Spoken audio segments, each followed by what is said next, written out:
Welcome. This is the first and only governor's debate. I'm here with 4 of our candidates today, and this debate, the purpose of it is to give you a better idea as to what these candidates stand for.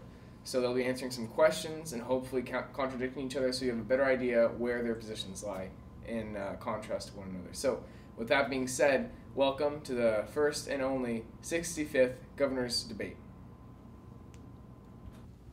A poll taken by Pollfessionals came out Friday with a sample size of 221 delegates. It shows that Ben Lezevnik is in lead with 33%, Sam Leishinger has 22%, followed by Nick Guthman with 19%. Next is Connor O'Connell with 8%, Elena Dreisbach has 3%, and 16% of our delegates undecided. I would like to give each of our candidates a chance to respond to these numbers.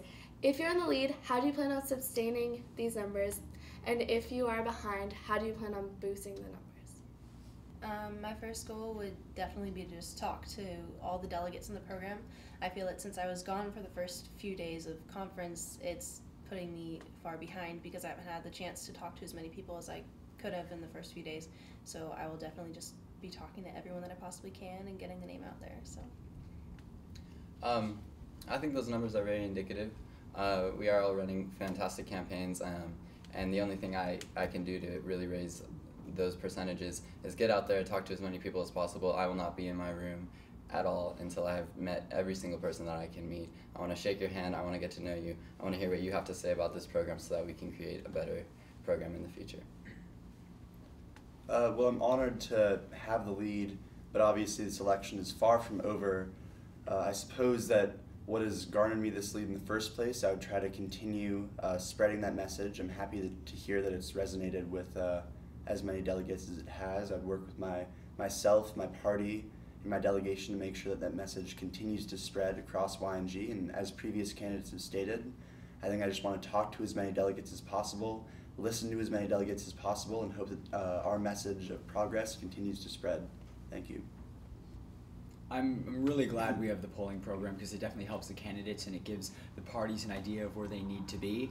And in terms of what I would do, it's just really like they say, shaking hands and kissing babies. You have to meet as many people as you can, and we can get up on stage 100 times and there's still going to be at least half of youth in government that doesn't either know our platform, can't get our name correctly, or really just doesn't know much about us. So it's everything we can do, and that is shaking hands and just talking to people and discussing my platform. And I'd continue working with my party, which has helped me so much already, and just moving forward and meeting as many people as I can. I'm excited with the numbers. As previous candidates stated, that it's far from over, but I'm incredibly excited and enthused at the prospects of my platform, and speaking to delegates in regards to a global youth in government has really it's resonated and it's reverberated throughout the entire program. And for me, it's a message that has come to define my campaign and my entire candidacy, and attempting to continue to progress that idea, I think will attract a lot of delegates, but at the same time recognizing that this program is comprised of incredible people, and to meet as many of those people is the primary objective. So all of these questions have been asked by our delegates over Twitter, Facebook, and through text. One question is, what would be the first thing you would do as youth governor? Asked by Nick Davis. Starting. The first thing I would do as youth governor, probably cry if I received the youth governorship, primarily because of all the devotion I have put into this campaign and all the devotion that's been placed in me. I have the most incredible coalition, SDSC, San Diego Supercluster, and I've been privileged to meet incredible individuals in this program.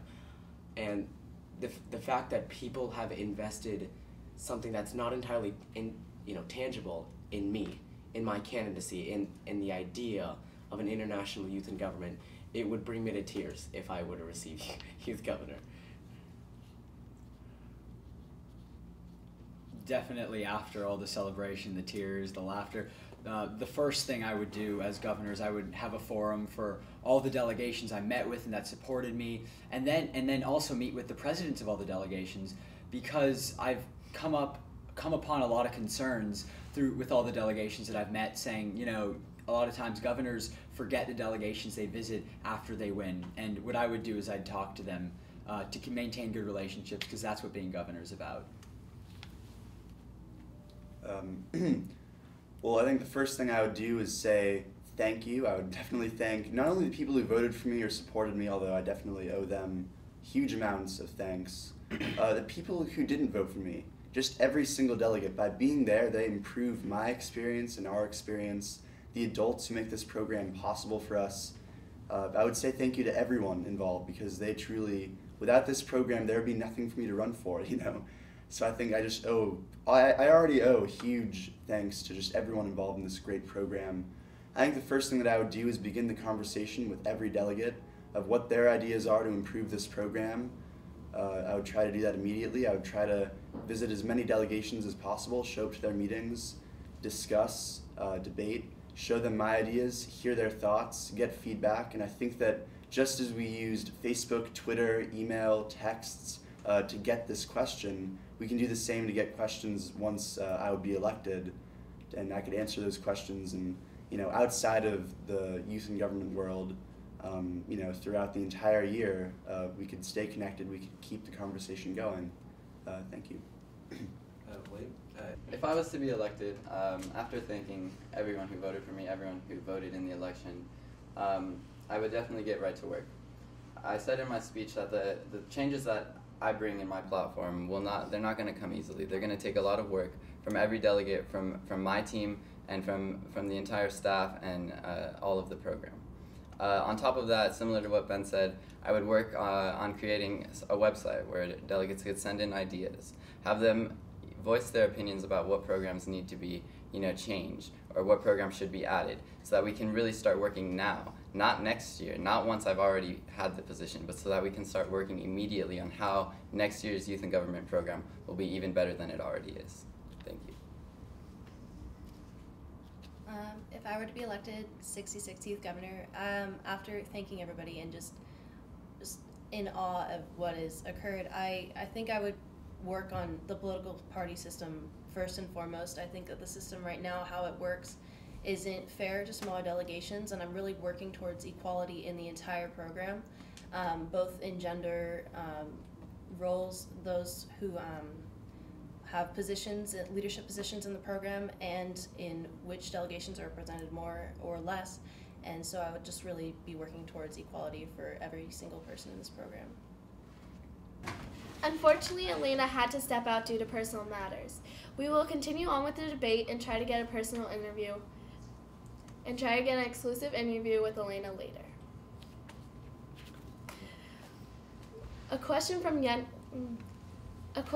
Wendy York is, what sets you apart from the other candidates? Who are we starting from? That's a wonderful question. And throughout the campaign, it's been really tough to find a difference between me and the other candidates. We all have wonderful ideas for this program. We all really have grown so much from this program, learned so much from this program. But one thing that I would say I might be doing a little more than some of the other candidates is reaching out. Part of my platform came from a small delegation. Part of my platform was not my own idea, but the idea of other delegates. I want to be a leader who not only is looked up to, but a leader who comes to you, asks you what you think about the program. I want your help in creating the platform for next year. I want your help in improving the program. This program has given me so much, and I know it's given so many other delegates so much, and we all have wonderful ideas to bring to this program, that it can't just be about what I want, it needs to be about what we want together. As the previous candidate said, we all share some things in common. I think I'll speak for my fellow candidates when I say that we all love YNG, we all believe in YNG, we all want to improve YNG, and I think that any of the candidates will do a very good job at doing all of those things. I believe that what sets me apart, though, is the fact that I didn't wait until I was elected or appointed to the board to implement my ideas, to turn my ideas into action. I had the idea of connecting us with other YNG programs from other states, and together I worked with my delegation and West Valley, and we made it happen. There are delegates from Maryland right here in this conference. And I believe that at the statewide level, we could accomplish so much more. We could accomplish these connections between delegations and delegates from all across California, all across America. And I guess I want to tell, while I'm speaking to the delegates, you don't have to wait to turn your ideas into action. If you want to improve this program, it doesn't take a title, it doesn't take being the youth governor. The great thing about this program is that every delegate has the opportunity to improve this program, to improve our state, and to improve our future. Thank you. I absolutely couldn't agree more. I couldn't agree more with what Ben said. Taking initiative is definitely an important part of being a delegate in youth and government. And it definitely takes something, a similar type of person to run for governor. You have to have this love for the program, this drive to make it better and better than it already is year after year. But what I would say sets me apart is definitely the experience I've had that prepares me for this position. In all honesty, the governor can't do a ton of different things. He or she has to focus on certain things, and I believe I have the capacity to do that. Last year, I was a sophomore on Governor Tick's cabinet, so I've seen the inner workings of the executive branch, and I know exactly what needs to be done. And since I've seen it, I could say what needs to be done differently or similarly. And also, I've already had this amazing opportunity to represent the delegates. I currently serve on the board of directors alongside Governor Perry that really makes changes to the program. So these two perspectives I've gotten assist me in my campaign for governor. And beyond that, before I was appointed to these, I went around and I talked to Secretary of State Deborah Bowen, and I've talked to Isidore Hall about getting legislators to see our bills. And that's something, even though I pushed for it before my campaign, I'm going to continue to push for it no matter what happens in the next few days. Thank you. What distinguishes me as a youth governor candidate? Well, other than my height, I mean, we are all so incredibly devoted to this program. And when we speak upon a stage to delegates nearing 3,000, it is a surreal moment. And I know I share that moment with these incredible individuals. But what truly distinguishes me is that this is my first year in the California Youth and Government Program. I've been affiliated with YMCA for years. I was fortunate enough to be a participant in the Southwestern Regional Model United Nations Conference, an international conference where there were delegates representing California, Arizona, New Mexico, but also delegates from Sonora, Mexico, where you were able to experience a different culture, a different perspective, a completely different democracy. And it took a single moment to experience the dedication of the California Youth and Government Program, to see it in a delegate's eyes. And what distinguishes me is I want you, as delegates, to progress this program to a new monumental height. I want to connect with the youth in government in Australia, in the youth in parliament in Canada, so that you may become ambassadors of a nation, reaching a global potential. That's an idea that, albeit big, I think something that we can commit to, that we can really aspire to. Yeah. What do you feel are the strongest points of your platform? Well, my platform is an incredibly... So my platform is an incredibly broad concept. And one of the things that actually has served a detriment rather than a focal point is how do I communicate that to delegates? How do I make it concise and simplistic so that people can perceive this global youth in government as feasible? And something that's really come to my attention and benefited me is that issue and developing a more concise message. And I've been able to address the fact that youth in government exists around the world. And I've been fortunate enough to observe conversations between one of the youth and governors of Australia and other prominent figures in the California Youth and Government Program. And the prospects of what could be are so incredibly feasible and realistic, and so close. We're so close for an international delegate exchange program. And that's what I think is a really prominent thing. So I'm really fortunate to be in a party, the Chance Party, where my platform really aligns with that whole idea. And what I like about my platform is that we are taking a chance on the voice of the youth. So what we're saying is that clearly youth in government recognizes that we have a voice. We come to Sacramento, we go to conferences, we write bills, but the thing is the state and the government doesn't. They recognize we're important because we use the Senate and the Assembly chambers, but they don't recognize that we should be contributing to the state's affairs. And that's why I think we should be taking a chance on youth in government and allowing our bills to be heard by the actual legislators and have an adopt a bill program where sort of bill hearing nights with officials from around the state, and some already really excited to do something like this will come and hear our bills and decide they want to participate in giving the youth a chance.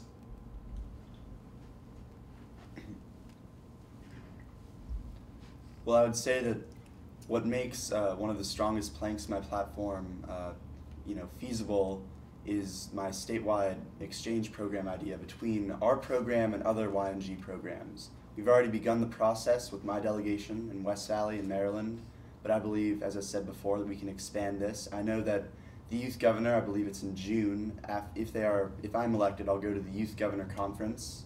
That means that every youth governor from every state meets up in DC, and at this conference I would work to make those connections that we can connect our program to their program. I know that in other states, for example, between Oklahoma and Texas, they've connected their programs together, and they send sort of an exchange program as well. And my other idea involves making the Future Leaders campaign more open, more accessible. We do a great job, we raise a lot of money in the Future Leaders campaign, but I believe that it can be more open and that delegates can know exactly how they can get involved. Thank you. I would have to say the most important aspects of my platform, besides expanding the broadcast media, besides allowing more public speaking opportunities and more learning, more education and learning about public speaking, I firmly believe that the most important part of my platform is similar to what Sam said. However, I'm not asking us to take a chance on our proposals and our ideas for the legislature.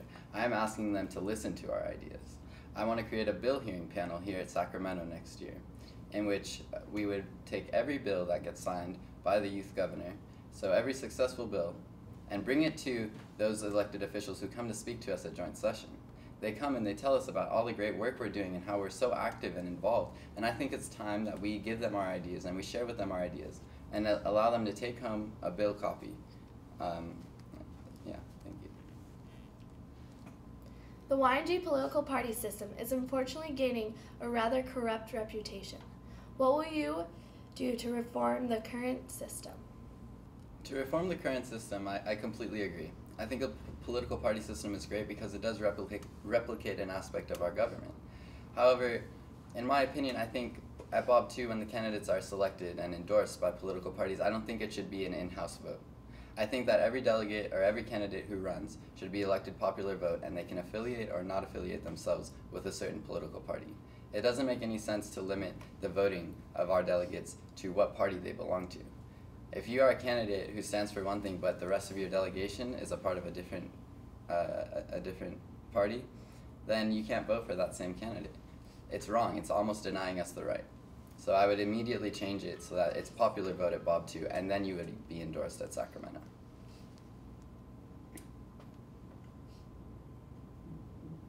Well, I think to actually look into real reform with the voting process of the political party system, to do that, I would talk to delegations of all sizes, big delegations, small delegations, candidates, grad alumni of YNG, and the advisors who run, especially that political party system.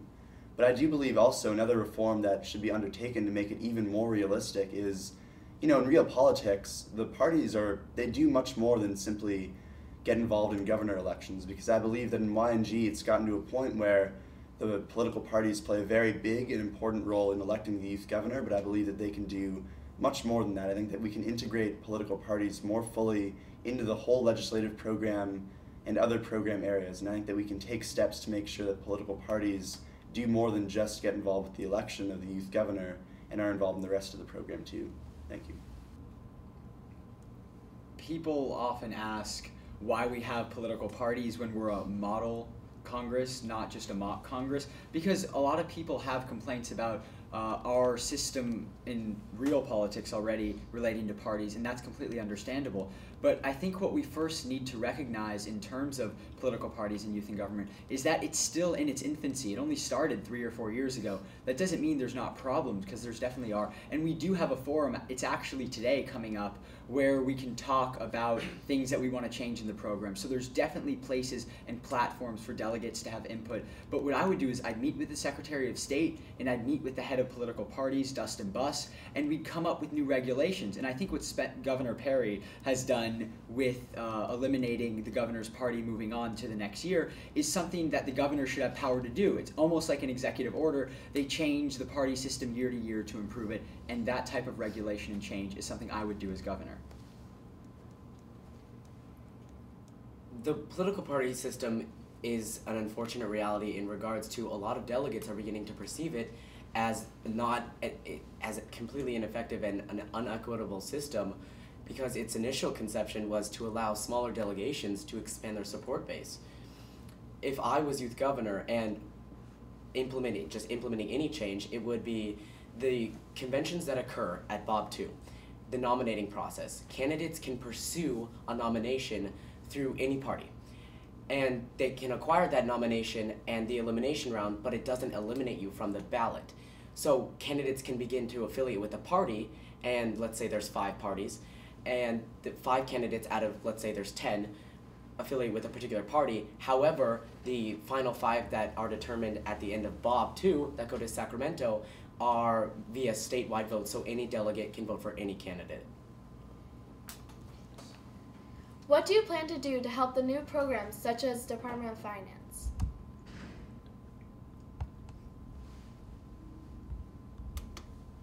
The Department of Finance, I think, is a wonderful new program area. We, as governor candidates, we were all fortunate enough to have 2 mini debates with them about economic issues and also about, the program and how we can enhance it next year. And what I want to do is not only expand this program, the Department of Finance, but also create new programs similar to it.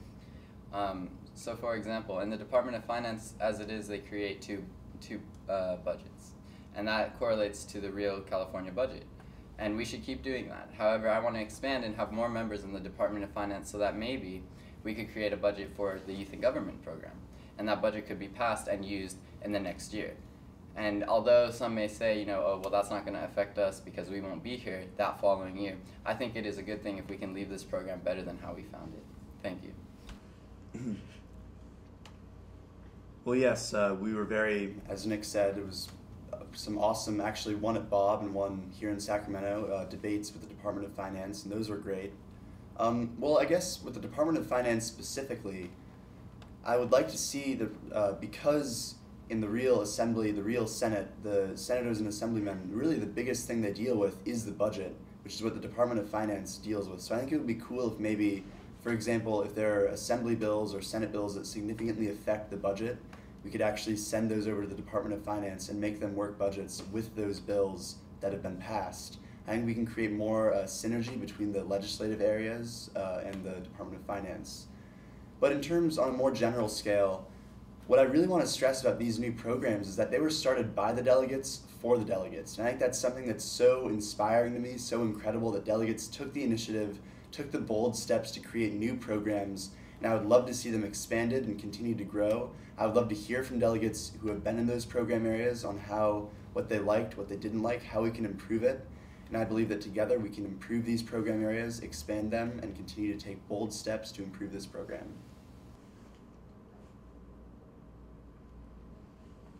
I'm absolutely delighted to have new things develop constantly, because it's not just a testament to what our youth can do, bringing new ideas forward, which we're always open to and which I as a governor would definitely be open to, but it's a testament to the elasticity of our program. We're always accommodating for change, and when I was at Kona, I saw other states' delegations were just surprised at the rapid change we had when we introduced the lobbyist program, and now Department of Finance, which I definitely think can be a really cohesive part of our whole program, having a budget, that budget they write, passed by the Assembly and Senate, as is done in the actual legislature. And beyond that, as I serve on the board right now, I'm currently looking over these new programs. That's one of the things I'm doing. And I definitely think board criteria, creating criteria how to judge them, is the first step. And also opening up a forum for not just candidates, but also for delegates to come in and discuss new ideas about the program so we can improve it, not just at its infancy, but we can continually improve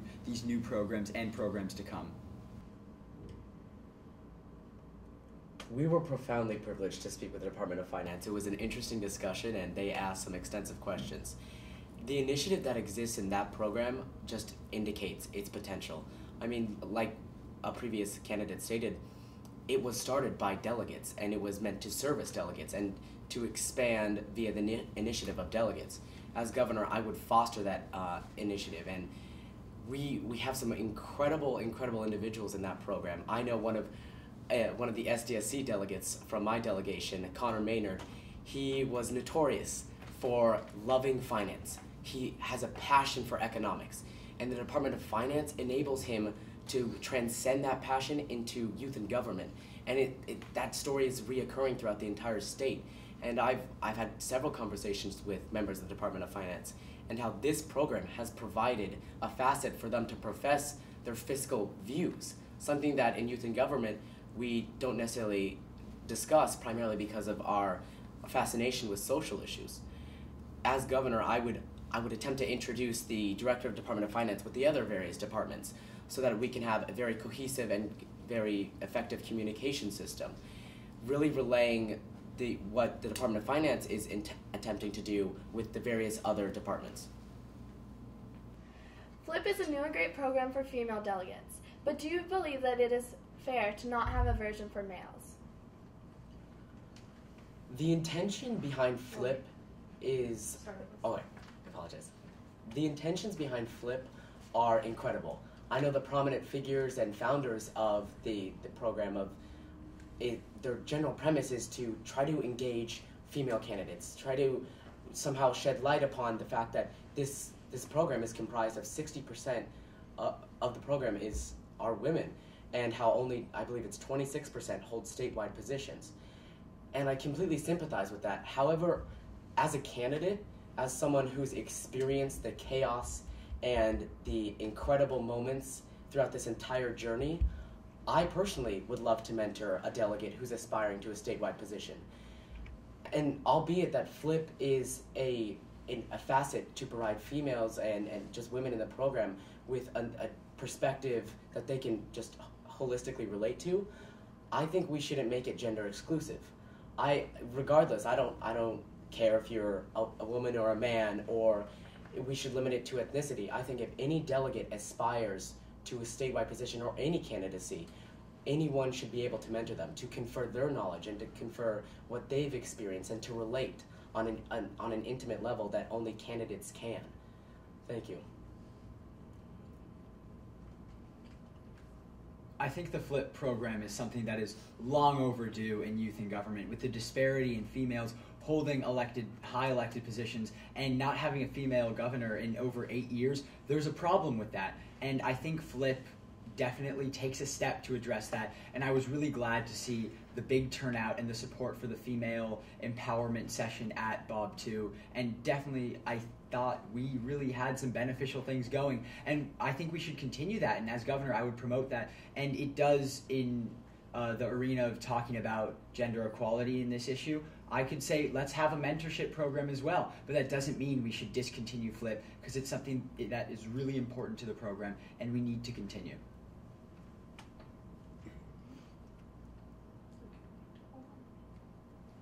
I'm a strong supporter of FLIP as well. I know its founder, I know many of the leadership figures in FLIP, such as Landy Watson and Kayla Honeywell, and I believe that if I was to make any change or improvement to FLIP, I would first confer people like them, because to be honest, I don't have personal experience with the running as a female candidate or a female leader. And I guess I'd like to share this story. Yesterday I saw a FLIP mentor and a mentee, and as I was talking to them, and I realized they didn't have to be together. They were just on their own accord, going above and beyond, the minimum sort of job of the mentor and the mentee. And I realized this program is truly building great relationships. It's really inspiring young women to step up to these positions, because I believe the biggest problem right now is the fact that female candidates simply aren't running enough, because there were 3 female youth governor candidates out of the 15, and now out of the finalists, there's still 1 out of the 5, the same ratio. So I believe that in order to have full equality, what we need to do is make sure that we build an environment where both men and women feel equally comfortable running for positions. And I believe that I support FLIP in its current form, but any change or improvement, or maybe a male component to the program, I would first confer with the female leaders of FLIP. Thank you.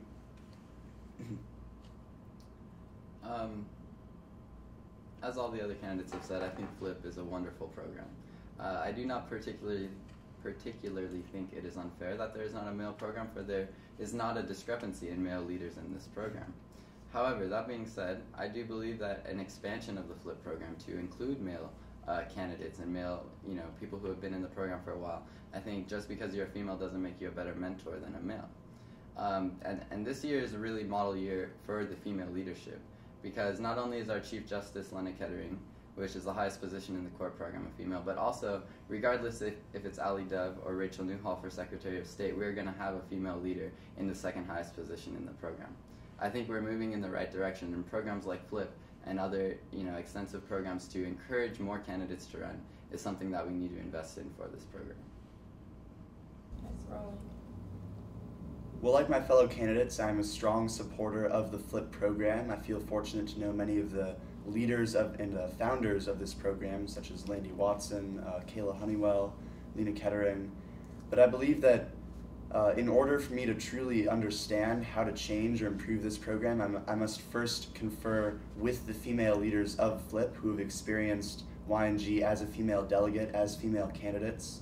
I believe that the biggest issue regarding women in leadership in YNG is the fact that there are some girls and women who don't feel comfortable running for these positions. I mean, we saw only 3 out of the 15 youth governor candidates this year were female, and only 1/5 moved on into the final 5. So I believe that the biggest problem is making sure that we build an environment where delegates of all genders feel comfortable, equally comfortable, running for these positions. And I think before instituting, a male equivalent or a male part of FLIP, once again, I'd confer to the female leaders of this program to make sure that they feel it would be best and in the best interests of the women of YNG. But I will continue to strongly support female leadership. I will continue to strongly support FLIP. It's a great program. It's off to an incredible start already. Just yesterday I saw a mentor and a mentee just on their own, not because they were required to or anything, but just hanging out and talking to each other and talking to me. And it was amazing just to see that this program is already going above and beyond and building up leaders and the future leaders of this program. And hopefully we will soon see equal representation and a female youth governor. Thank you. A recent issue in the United States has been gun control. We're going to talk to our candidates about what they think should be done. Well, I'll start off by saying that there are common sense regulations and restrictions that we can put into place, just like President Obama has proposed.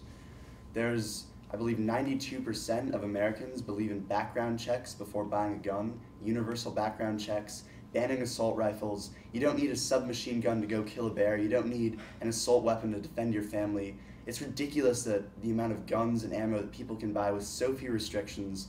We need to really tighten up our gun laws, and I believe that'll be the first important step to stopping gun violence and mass shootings in this country. And if I could just kind of, I completely agree. And one of the great things about this country is that when something needs to be changed, we usually get right on it. However, I feel that, gun violence, it started in Columbine.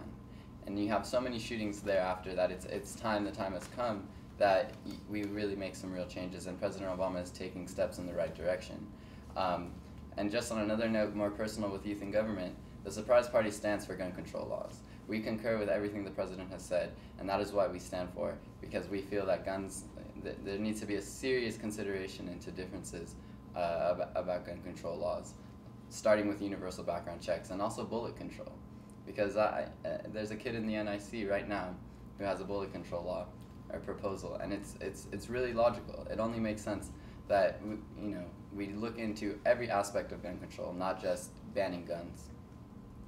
Yeah, I'm glad to see President Obama taking the steps he's done, but I would disagree and say he hasn't gone far enough. And that's what makes me proud to be a Californian is our Senator Dianne Feinstein has introduced legislation to Congress to do certain things such as banning assault weapons, and that's what we really need to see done. And there's always these complaints about the Second Amendment, but the thing is, to every right in the Bill of Rights, there are limitations. You can't yell fire in a crowded theater because that's disturbing the peace. We have certain laws that we need to take into consideration, and like Ben said, common sense things, universal background checks, so we know what people have, these incredibly dangerous weapons, especially if they're handguns or assault weapons, assault weapons shouldn't even be in the hands of people, and then registering them so we know where they are, and not allowing people to have assault weapons, because as the previous candidate said, you don't need that to go hunting, you don't need that to defend your family. When you can kill 100 people in a matter of seconds, you don't need that type of thing as a civilian. That's for the soldiers, and we should keep it with them. This discussion is one that needs to occur on the national level, because we have a difference in philosophy on both state issues and national issues within our current government. And a lot of people will complain, as you gentlemen will agree, that the National Rifle Association is incredibly active in the debate over gun control, and how that needs to change, and how there's various other organizations that present the alternative perspective. However, we need comprehensive reform, as the previous candidate stated. What I would implement, or what I think we should pursue as not only a state and as a nation, is extensive psychological analysis of people that are going to purchase particular firearms. But in regards to regulating particular firearms or the most intrinsic firearms such as pistols, there are continuous empirical studies that demonstrate how limiting guns only increase violence, primarily because criminals, and this is a common sense perspective, one that has really conferred faith in the argument against gun control, is the allusion to the city of Chicago, which currently possesses extensive gun control, and yet their murder rate is massive and their crime rate is massive, primarily because criminals engage in illegal activity, and to purchase an illegal weapon is just going to increase the rate of incarceration. We need to have this discussion, and I completely respect and admire my fellow candidates' opinions and their views. However, I think we should rather focus on who receives the weapon rather than what weapons are generally available. Assault weapons, I'm not entirely sure how I feel on them. I conflict with it. However, I have several delegates that have approached me and discussed how they're recreational shooters and they want to shoot assault rifles. And within our Constitution, we are allowed the pursuit of happiness. For some people, that happiness is going to the range and shooting an assault rifle. For me, it is not. However, I recognize that my fellow American and my fellow Californian should have the absolute right to do that. Should people have grenade launchers? No, that's insanity. We shouldn't allow military-grade firearms or weapons into the arena and accessible to civilians. But I recognize that people have a differentiating opinion, and this discussion is one that I've profoundly appreciated. I would say the right to happiness is in the Declaration of Independence, not the Constitution, so it's not guaranteed to us, although it is a founding principle. And like I said, there's limits on everything. And when you talk about the crime rate, that's really in what we've been looking at in England. People mention the crime rate went up as they banned guns, but the fact is that always depends on the economy. Crime rate goes up in Chicago when the economy goes down. We saw with the assault rifle ban in the 1990s, crime went down. They thought our generation would be the worst generation because all we'd seen in 92 and 93 and 94 was crime go up. Then we passed the assault rifle ban and assault weapons were banned and crime went down, only to see a spike again when we repealed that, and now we're having the conversation years later. So clearly we should have stuck with the same path where we didn't allow those dangerous weapons into the hands of civilians when they're used by soldiers on war fields, not in homes and even on shooting ranges where people can get them.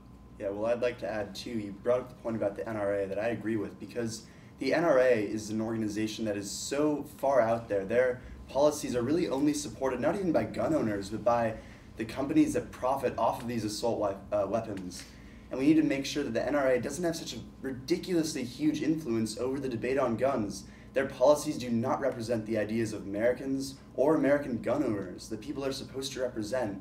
What we need to do is have a common sense debate. There are things that we should all be able to agree on, and in my opinion, the assault weapons ban is one of those things. No one needs an assault weapon. Maybe it makes them happy to shoot it, but I'm sorry, it's worth taking away a little bit of those people's fun and happiness if it means saving lives, if it means stopping these shootings that are killing our children. That's what we need to focus on above the happiness of maybe a few folks who enjoy shooting off hundreds of bullets at a time.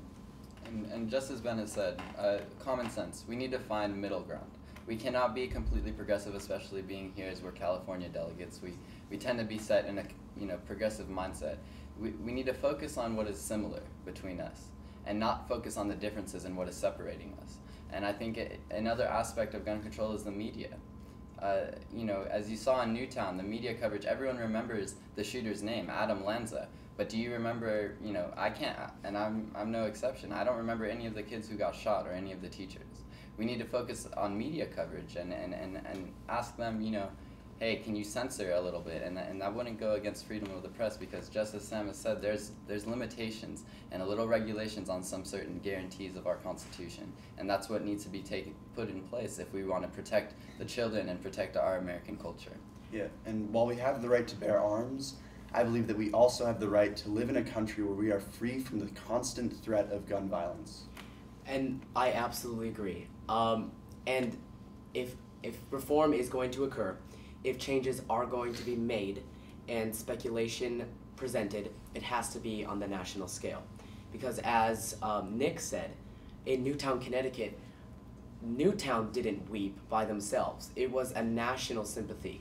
We realized that these are not the children of Newtown or not the children of Connecticut, but rather the children of America who became victim to this horrific act.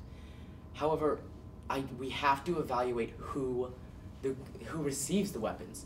Also, something that I've agreed with that was presented by a bipartisan organization suggests that we need to place very expediently, we need to implement particular regulations on gun shows in which people can purchase a firearm of high capacity without any additional information about their history and crime record, and that needs to be evaluated as well. It needs to be a discussion in which we do realize our similarities and recognize the diversity that exists, and realize that someone else's passion could be firearms, and someone else's passion could be art, and someone else's passion could be politics or service to one's country. That's what we need to truly, that's a perspective we must assume. We must approach it with a sympathy that we recognize that all Americans, regardless of ethnicity or sexual orientation or gender, have a different perspective on nearly every issue. And really being a cohesive body and including all of those perspectives. I would like to thank all of our candidates for participating, and this debate is over.